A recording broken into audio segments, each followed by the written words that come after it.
자, 오늘 본문은 하나님께서 소돔성을 유황불로 심판하는 내용, 그리고 소돔 심판 이후에 롯이 두 딸을 통해서 부끄러운 역사가 이루어지는 내용이 오늘 본문의 내용입니다.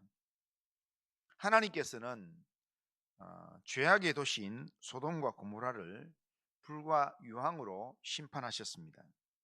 24절에 보면 여호와께서 하늘 곧 여호와께로부터 유황과 불을 소돔과 고모라에 비같이 내리사, 이렇게 말씀합니다.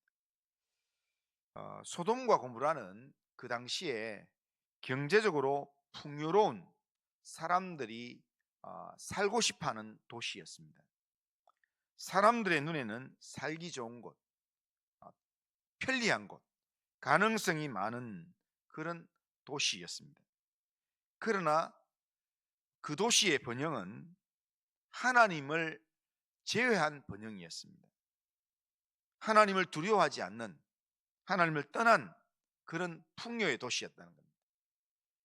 그러니까 하나님을 두려워하지 않고 하나님을 떠난 풍요는 결국 하나님의 심판대 앞에 설 수밖에 없다라는 것을 보여주는 대표적인 예가 소돔과 고모라입니다. 그래서 후대 역사 속에서 심판받을 대상을 이야기할 때 소돔과 고모라 같이, 그러니까 하나님의 심판을 받는 대상을 이야기할 때는 항상 소돔과 고모라를 비유로 그렇게 들어서 사용하는 내용이 된다는 겁니다.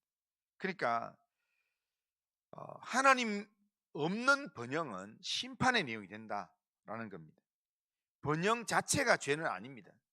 부유하게 되고 번성하게 되는 것, 그것도 좋은 겁니다. 하지만 문제는 번영이 그 자체로 목적이 될 때, 그리고 하나님 없는 번영이 될 때 그게 문제가 된다는 겁니다. 소돔은 하나님보다는 편리함이나 쾌락이나 자기 만족을 더 사랑했습니다. 그 결과가 처절한 그런 멸망이었다는 겁니다. 하나님 없는 번영은 오래가지 않습니다. 하나님을 잃은 성공도 절대로 영원하지 않습니다. 하나님을 잃어버린 성공은 결국에는 무너지게 됩니다.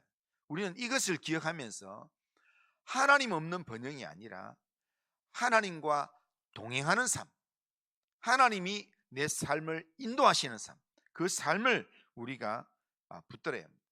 그런데 오늘 이 본문에서 가장 상징적인 장면이 뭐냐면 바로 롯의 아내의 결론입니다.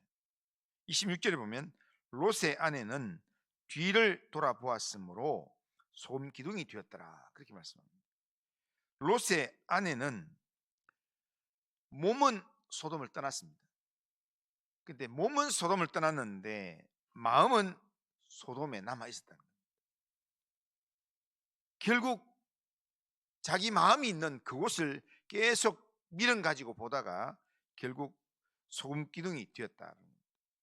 이 장면은 단순한 호기심의 문제가 아니라 이것은 미련의 문제이고 애착의 문제입니다. 그러니까 하나님께서 돌아보지 말라고 이야기하는 그 일에 미련을 가지고 애착을 가지고 자꾸 거기에 머뭇거리면 이렇게 된다는 겁니다. 생명의 구원은 단지 우리 몸만 떠나 있다고 되는 게 아닙니다. 하나님이 떠나라고 하신 곳을 계속 붙들고 있는 마음은 결국에는 생명을 잃게 됩니다. 그러니까 마음의 방향이 완전히 생명의 자리로 옮겨져야 합니다. 오늘 우리의 몸만이 아니라 우리의 마음이 하나님의 말씀이 거하고 하나님 말씀이 나를 지배하는 그런 삶을 살아야 합니다. 그럴 때 우리 인생은 하나님이 예비하신 곳으로 나아갈 수 있고 하나님이 주신 복을 누릴 수 있다는 겁니다. 롯은 가까스로 구원을 받았습니다. 그런데 롯이 구원받게 된 근본적 이유는 그의 의로움이나 그의 믿음의 탁월한 선택 때문이 아니었습니다.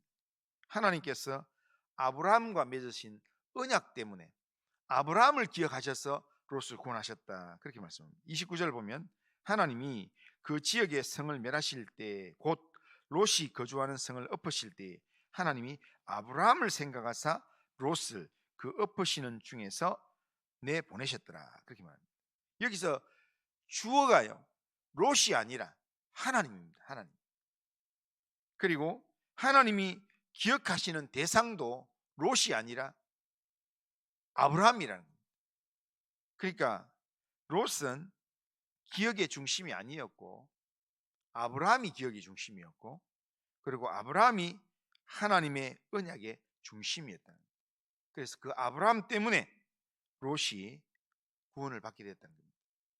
그러니까 롯의 구원은 개인 경건의 보상이 아니었다라는 것을 알 수 있습니다. 롯은 의로운 행동을 완전하게 보여준 그런 인물은 아니었습니다. 그는 눈이 늘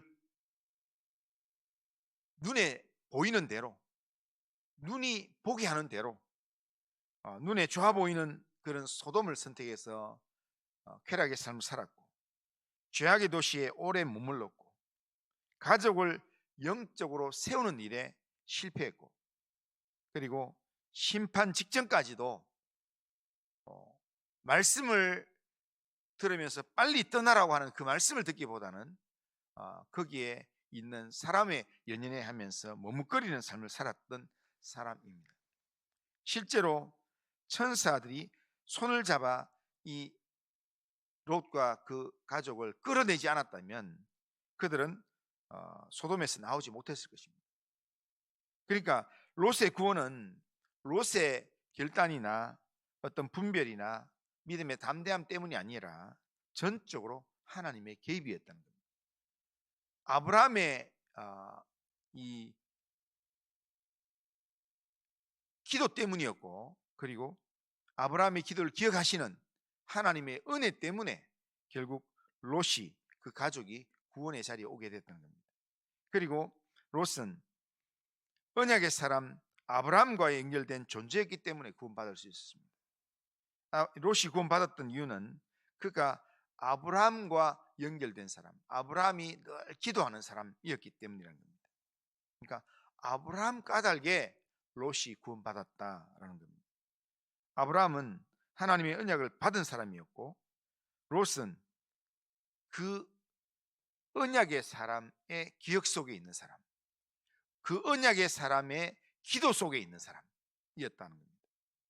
그래서 하나님은 소돔을 심판하면서도 언약의 사람과 연결됐던 롯을 완전히 버리지 않으셨습니다. 이것이 성경이 말하는 은혜입니다. 그러니까 오늘 우리가 내가 믿음 생활을 잘하는 것도 중요하지만 또 내가 하나님과의 언약 관계 속에서 내가 한 사람을 놓치지 않기 위해서 하나님 앞에 기도하고 하나님 앞에 부르짖고 하는 그 기도가 결국에는 하나님께서 기억하신다는 겁니다.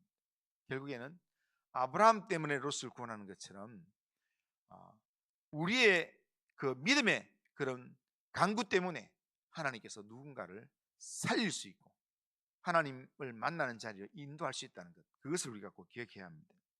그런데 우리가 하나 꼭 알아야 될 것은 구원은 삶의 열매와 바로 동일시되지 않는다는 겁니다. 구원받았다고 삶이 완전히 달라지고 뭔가 복을 받는 삶을 사는 것은 아닙니다. 우리가 구원과 삶의 열매는 같이 가면 참 좋습니다. 그런데 롯은 구원받았습니다. 심판 가운데서 구원받았습니다. 그러면 그 다음 이후에 롯이 잘 살면 얼마나 좋습니까? 하지만 롯의 인생은 풍성하지 못한 열매로 끝을 맺습니다. 롯은 불에서 건짐을 받았지만 결국에 아내를 잃고 또한 사위들도 잃고 그 다음에 이 소돔의 가치관, 세상적인 가치관을 다음 세대인 딸들에게 물려주는 그런 삶을 삽니다. 롯은 구원받았지만 그의 인생은 구원받은 것으로 끝나지 않는다는 겁니다. 그는 두려워합니다. 소알에 거하기를 두려워합니다.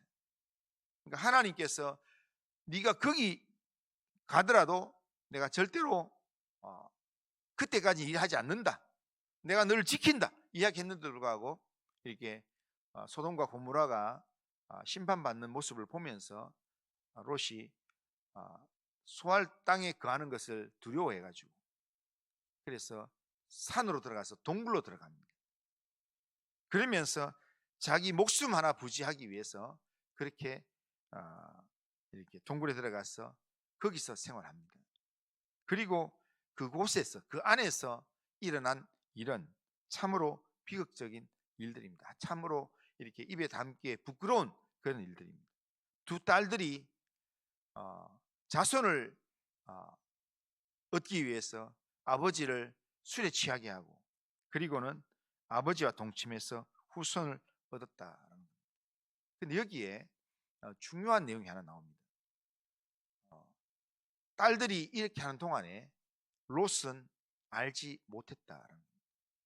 딸들이 소돔의 그런 이 세속적인 가치관을 가지고 이렇게 무조건 그냥 자식을 낳아야, 자식이 있어야 우리가 가문을 유지할 수 있다라는 그 생각으로 그렇게 아버지를 속이고 술을 먹이고 이렇게 했지만 롯이 이 모든 일을 알지 못했다.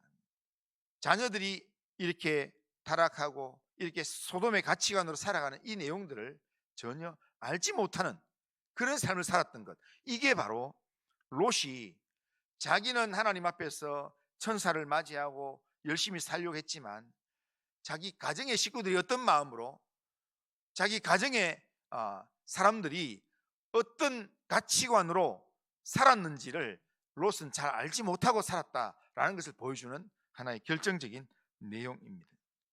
그러니까 이 두 딸을 통해서 모압과 암몬이 생겨나게 되는 이 장면은 충격적이지만 우연이 아니라는 겁니다.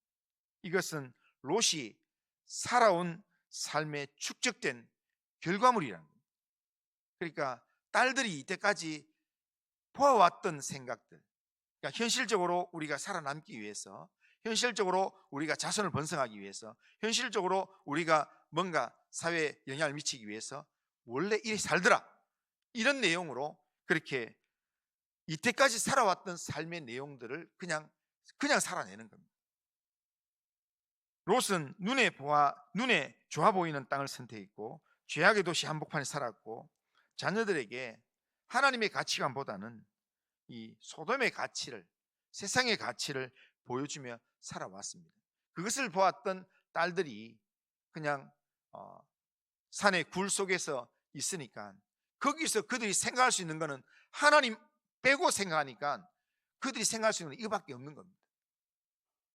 번영만 쫓는 삶의 선택은 당장은 문제를 해결하는 것이 보이고 당장은 편해 보이는 것 같지만 결국에는 가치관을 무너뜨리고 결국에는 하나님의 심판의 자리에 나간다는 겁니다. 결국에는 이스라엘 역사에 보면 이 롯의 후손이었던 암몬과 모압은 하나님의 총에 들어주지 못하게끔 하나님께서 그렇게 말씀하신다는 겁니다. 오늘 본문은 우리에게 분명한 말씀을 합니다. 하나님 없는 번영은 아무리 번성하고 아무리 부유한 풍요의 도시라 할지라도 반드시 무너진다는 것, 이것을 우리에게 말씀합니다. 세상 중심의 선택은 결국에는 후손들, 다음 세대를 살지 못합니다. 그러기에 우리 눈에 좋아 보이는 것을 기준으로 삼지 말고 우리는 늘 하나님의 말씀을 내 삶의 기준으로 삼고 하나님의 뜻을 기준으로 삼아서 우리가 매일 더디게 가지만 믿음으로 살려고 우리가 영적인 몸부림을 쳐야 합니다. 번영보다는 믿음을 선택해야 돼요. 그 다음에 성공보다는 말씀 순종의 삶을 우리가 선택하면서 믿음을 남기고 믿음을 살아내는 그런 삶을 우리가 살아가야 합니다. 오늘 하루가 세상의 번영이 아니라 하나님의 뜻을 따라 살아가는 하루. 겉으로는 손해처럼 보여도 하나님 안에서 복된 결말로 이어지는 하나님을 쫓아가는, 하나님을 따라가는 삶, 그런 삶을 이 하루 살아가는 우리 모든 성도님들 다 되시기를 주님의 이름으로 축원합니다. 그러고 하신 하나님 아버지, 번영을 추구하면서 살았던 롯의 삶의 결말이, 또한 소돔과 고모라의 결말이 하나님의 심판이었고, 결국에는 세속적인 가치관에 의해서 결국에는 부끄러운 역사를 만드는 삶이라는 것을 우리가 본문을 통해서 보면서, 오늘도 하나님 없는 번영만 추구하는 삶이 아니라 하나님을 붙들고 하나님의 말씀을 의지해서 말씀의 인도함을 받는 그런 믿음의 삶을 살아내도록 주님 인도하여 주시옵길 원합니다. 오늘도 하나님의 뜻을 따라 살아내는 하루를 하나님 보낼 수 있도록 인도하여 주옵소서. 우리 성도들의 심령과 가정과 행하는 모든 일들, 기도하는 제목에 하나님께서 은혜를 베풀어 주시고, 우리 성도님들 때문에 하나님께서 누군가를 주목하시는 그런 삶을 살 수 있도록 인도하여 주옵소서. 예수님의 이름으로 기도드리옵나이다. 아멘.